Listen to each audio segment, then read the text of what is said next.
तो नमस्कार साथियों, आज एक ऐसे मुद्दे पर बात करता हूं जिस मुद्दे की चर्चा पूरे प्रदेश से लेकर और कई देशों में और पूरे देश में फैली हुई है। और सबसे बड़ी बात यह है कि अगर देखा जाए किसी भी दृष्टिकोण से आप देख लीजिए, मैं बात करने वाला हूं हरियाणा के राम रहीम की।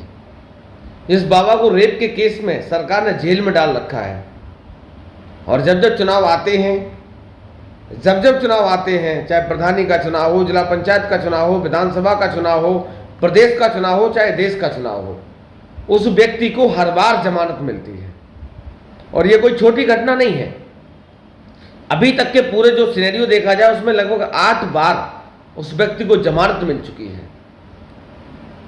अरविंद केजरीवाल को जमानत नहीं मिल सकती, मनीष सिसोदिया को जमानत नहीं मिल सकती, आजम खां को जमानत नहीं मिल सकती, उमर खालिद को जमानत नहीं मिल सकती, लेकिन राम रहीम को, ना तो राम रहीम पीठासीन अधिकारी रहेगा, ना राम रहीम निर्वाचन अधिकारी है, ना राम रहीम प्रदेश अध्यक्ष है, ना किसी पार्टी का अध्यक्ष है, ना किसी पार्टी का प्रत्याशी है, और ना ही वो किसी पार्टी का प्रचार मंत्री है। लेकिन उसके बावजूद भी अगर राम रहीम को बार बार सरकार पैरोल दे रही है तो इसके बहुत बड़े बड़े मायने हैं। आप अंदाजा लगा सकते हैं कि हरियाणा का चुनाव है और हरियाणा में राम रहीम बहुत बड़ा इफेक्ट और बहुत बड़ा असर डाल सकता है। और यही कारण है कि वर्तमान की सरकार और वर्तमान की सत्तारूढ़ पार्टी भारतीय जनता पार्टी किसी भी हद तक जा सकती है। मनीष सिसोदिया के मामले की अगर बात करूं तो कोर्ट ने बहुत उल्टा सीधा कहा। अरविंद केजरीवाल की बात करूं, सुप्रीम कोर्ट ने सीबीआई, ईडी सबको लताड़ा।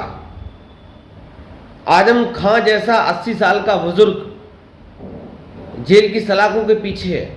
उमर खालिद, बहुत सारे ऐसे नाम है, अगर मैं नाम लूंगा तो फहरिस्त बहुत लंबी हो जाएगी। लेकिन कहने की बात सिर्फ इतनी है कि सत्तारूढ़ पार्टी का इतना घमंड जो सर चढ़कर बोल रहा है, ये कोई छोटी बात नहीं है। 4 राज्यों में चुनाव है,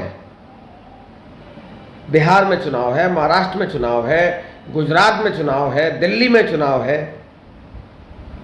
और भारतीय जनता पार्टी के अंदर जिस तरीके की उहापोह की स्थिति बनी हुई है, कुर्सी डगमगा रही है।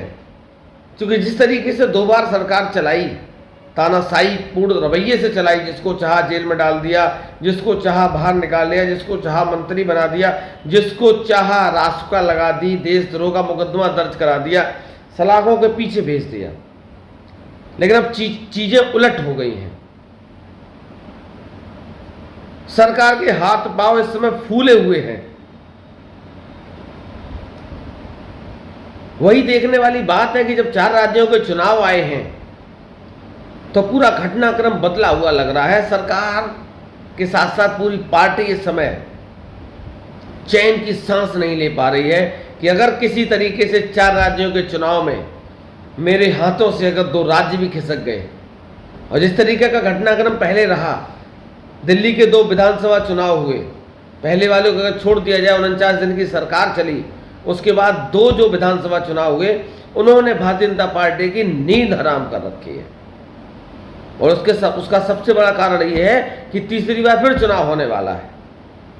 केजरीवाल लगभग 1 साल से ज़्यादा का समय हो गया जेल में है। मनीष सिसोदिया 17 महीने की जेल काट के बाहर आए गए। संजय सिंह जेल जा चुके हैं।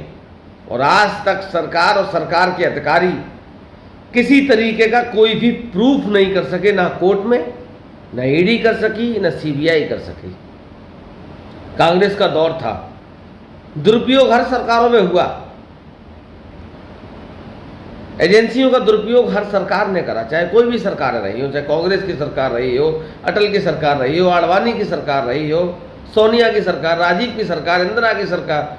लेकिन इस तरीके का निकम्मापन और घटियापन शायद किसी सरकार में देखने को मिला हो। सरकार के पास प्रूफ नहीं होते, तथ्य नहीं होते, मनचाहा उसको उठा के जेल भेज दिया। और यही सबसे बड़ा कारण है कि सरकार के हाथ पांव इस कदर फूले हैं कि समझ नहीं आ रहा।